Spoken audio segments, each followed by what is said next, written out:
পিরোজপুর জেলার নেসারাবাদের প্রত্যন্ত গ্রামাঞ্চলে জনপ্রতিনিধি বা সরকারি বরাদ্দ ছাড়ে বদলে যাচ্ছে এলাকার যোগাযোগ ব্যবস্থার চিত্র। অবহেলিত জনপদের ভাঙাচোরা সড়ক ও অকেজু সেতু এখন স্বেচ্ছাশ্রমে নির্মিত নতুন কাঠামোয় প্রাণ ফিরে পেয়েছে।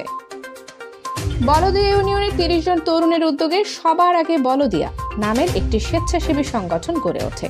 তাদের অক্লান্ত পরিশ্রম ও ক্ষুদ্র ক্ষুদ্র অর্থায়নে এ পর্যন্ত ৩০টি সেতু সংস্কার করা হয়েছে। স্থানীয়দের মুখে মুখে তারা এখন পরিচিত অদম্য যুব সমাজ নামে।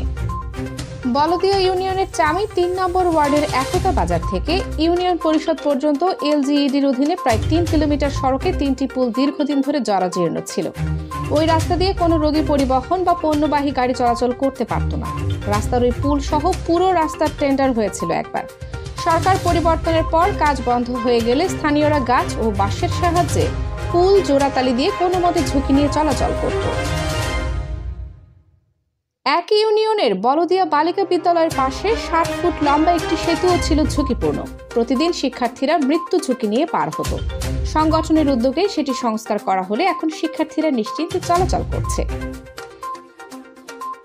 উপজেলার সমুদয়কাঠি ইউনিয়নের সাগরকান্দা বাজার থেকে জিনুহার গ্রাম পর্যন্ত সড়কেও একই চিত্র।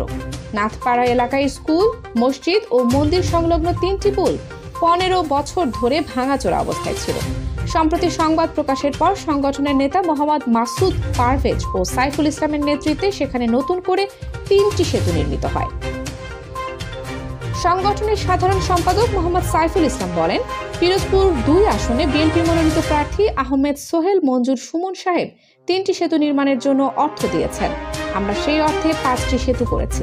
আমরা শহীদ প্রেসিডেন্ট জিয়াউর রহমানের শনিবার আন্দোলনের ধারাবাহিকতায় আজকে আমরা ২৭ থেকে ৩০তম 4টা পোলের কাজ করতেছি। এটা হলো চামি একতা বাজারের রাস্তায় যে কাজটা, এখানে আমরা অটোরিকশা নেওয়ার জন্য এই 4টা পোলের কাজ করতেছি।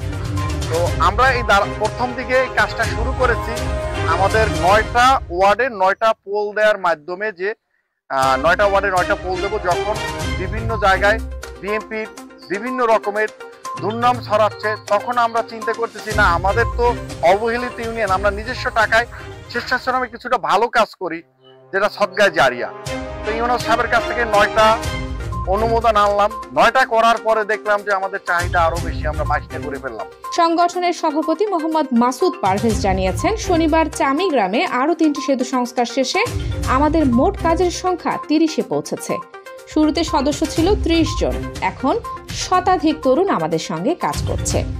আমরা একটা মডেল বলদিয়া করার জন্য